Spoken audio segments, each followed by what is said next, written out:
Swiggity swoo, how'd you do guys? This is Powerhouse Pancham, and today I'm bringing yet another presentation on how to predict in Pokemon by yours truly, Powerhouse Pancham. I thought I might as well give you guys a presentation instead of showdown sessions, because I'm actually really enjoying doing these presentations. It requires quite a lot of creativity, and I'm really enjoying it, so let's get straight into it. What is predicting?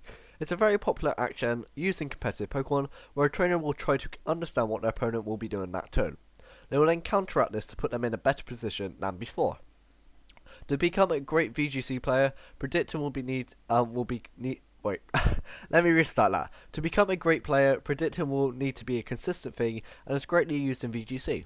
It takes a lot of practice, and a player can never be 100% correct.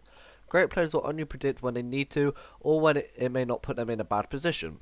So basically, if you can predict something, guys, and it won't put you in a bad position no matter what, then go for it, but only if it's necessary. So if you think your opponent's going to switch out their Talonflame on a rock side, then you can make that prediction, but don't say, oh, he's just going to switch out just to save the Intimidate, because that might not necessarily always be the case. So, things that may affect a prediction. Being nervous. I've been there before, and I've gone to competitions, and I've been really scared, because it's just sort of, you get one chance, but if you're on battle spot you get a numerous amount of chances. And being nervous is a big factor, especially if you think your opponent isn't going to predict, so therefore you predict them not to predict, and then it all goes wrong. So basically, just stop trying to be nervous and just play like you think you would, and just think that, especially if you're in Swiss rounds, you've got another 7 games to play at least, so like, you can always make one mistake, and that might not necessarily lose you the game, but if you don't make predictions at all, that will definitely lose you the game, so it's up to you guys. Also, RNG, which stands for Random Number Generator. Basically, Pokemon's a game of luck. So for example, Rock Side has a 90% chance to hit. There's been so many times where I've missed double Rock Side, and there's also been times when my opponents missed double Rock Sides against me. What you just gotta think, if you play a game where you played the best you've ever done and still end up losing because your opponent gets a lot of more RNG on you, then just take away the positives of that match. Just say, well, you were the better opponent at the end of the day, and even though you lost, you still go away with that victory. I know a friend who actually got into the semi-finals of a competition once because his opponent missed 2 Fire Blasts and 2 Heat Waves. So it's all about RNG, guys, and don't always feel salty about it, because that is Pokemon, and if you don't like that, then don't play it. Your position in a battle. So for example, if you think you're going to lose and you have to find your win condition, predicting is a massive part of that. Basically, win condition is like when you recognize your only way to win, and you definitely need to find that win condition if you're in a bad position. And also your mental state of mind. I've never been to a Pokemon Nationals, and I really want to, but I've heard that a lot of people there don't actually sleep the night before, so their mentality is horrible, because obviously their brain's been working for 48 hours, and obviously they don't know what you're going to do, because obviously they can't think properly. So if you do go to a competition, make sure that you just get enough sleep, and also just keep your mental state in mind. Just think that it's just a game and it's all about fun. If you don't have fun, guys, then what's the point in playing it? Team preview. Basically, this is an essential part of prediction, and it will actually be the first prediction you'll make in any match. If you don't actually predict what your opponent's going to bring in team preview, then I sort of worry, especially if you win a lot of matches, because predictions should be made. When deciding the 4 Pokemon you bring and starting to, you should consider the following things. Your opponent's Mega Evolution.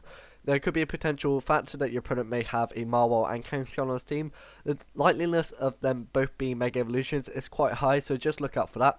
Your opponent's strategy. So, for example, if your opponent has Trick Room, then you can see which Pokemon sets up its Trick Room. Then just try and bring some Pokemon that actually do really well against that Pokemon. So for example, if your opponent opens up with an Aromatisse that you think is going to set up Trick Room, you can then end up faking out with your Kangaskhan if you have one, and then Sludge Bomb with your Gengar. Pokemon that are safe to switch into. So for example, if your opponent's about to go for a Rock Side and you have Talonflame on the field, but you have a Bishop in the back, then you can always switch into that Bishop, because chances are the Rock Side's coming from a Terrakion, which would probably be a bad idea to switch into Bishop, or even something like Landorus.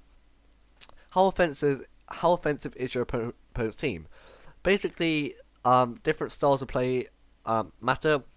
If your opponent has quite a bulky Trick Room team, then obviously it's not going to be very offensive unless it sets up Trick Room. So this is when you need to eliminate the chance of him actually getting Trick Room up.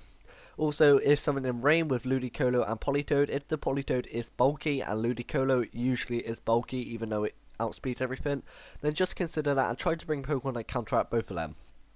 What would be your safest lead? Basically, a lot of the time, your safest lead would be your 2 wall Pokemon, so for example, Rotom and Suicune, and you don't necessarily always have to open up with them too, but it's definitely a good idea. Right, I'm actually showing you guys a scenario now, and basically, the team on the right is our team, that's just think hypothetically, and the team on the left is my opponent's team, and I've actually made this team to be semi-Trick Room. The only Pokemon that don't actually fit into Trick Room is of course Metagross and Talonflame, but the Talonflame is banded with Flare Blitz and Brave Bird. So on your team you have Heatran, Terrakion, Gengar, Salamence, Rotom and Bisharp, while your opponent has Cresselia, Metagross, Amoonguss, Scrafty, Talonflame and Sylveon. So when we have a look at this team, we can see that Heatran here does really well. Firstly, it counters off Metagross, sorry I couldn't think of the name there. Metagross, unless it's holding a fighting type move, which they usually don't, it's usually Protect, Ice Punch, Zen Headbutt and Iron Head. But basically, the majority of the time Heatran is going to beat Metagross. Also, we have a look at Amoonguss here. Heatran resists both of its stabs, yeah, Amoonguss can send it to sleep, but you can always protect for that. And also, if we look, it also counters Sylveon really well. Being 4 times resistant to Fairy, unless Sylveon has something like Hidden Power Ground, then you're going to have a good time going up against Sylveon. And we also have other Pokemon like Rotom, Gengar, and Salamence to counteract ground type moves. Next, we have a look at Terrakion. Yeah, Terrakion can rock slide the Talonflame, but Talonflame can get a Brave Bird beforehand. It can't really touch Amoonguss. Scrafty, yeah, it is weak to fighting, but Scrafty is usually bulky and probably can hit it back twice as hard.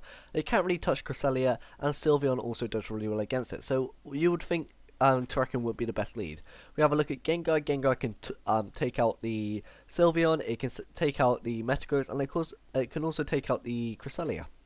Then if we have a look at Salamence here, Salamence can take out Scrafty and also does really well against Amoonguss and Metagross if it has Earthquake.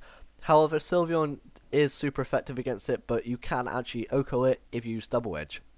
Now if we have a look at Rotom here, we know that Rotom is really nice against this team because apart from Amoonguss, nothing can really touch it, and this is why it counteracts Talonflame really well. And then Bisharp's just here just to take out Cresselia, Metagross and Sylveon. So, obviously, when we look at this team, we can see that the 2 Pokemon are very unpopular here. It's something like Terrakion, and also, if it were me, I'd choose something, I'd leave something like Gengar at home. Yeah, it gets taunt for the Cresselia, but a majority of the time Cresselia does have Mental Herb, which is quite a common move, so I would open up with something like Bisharp to knock off the Cresselia, and maybe Salamence just to double edge it and double into it. So that's what I mean, guys. So, my opponent here, especially in Trick Room, a very popular option is to open up with Scrafty and Cresselia, or even Amoonguss and Cresselia to use the Rage Powder to take away the taunt and intercept the Trick Room. But basically, a really nice lead I would have saw here was definitely a Heatran lead with also someone like Bisharp, because Bisharp does get access to Sucker Punch, which takes out a majority of its team, which is really nice. So that's my video, guys. Basically, I know it's very short and sweet, but I just want to restrict this to 10 minutes just so you guys get a basic idea. So thanks for watching, go check out my other content, and also you can leave a like or comment, it's completely up to you. And for now, guys, goodbye.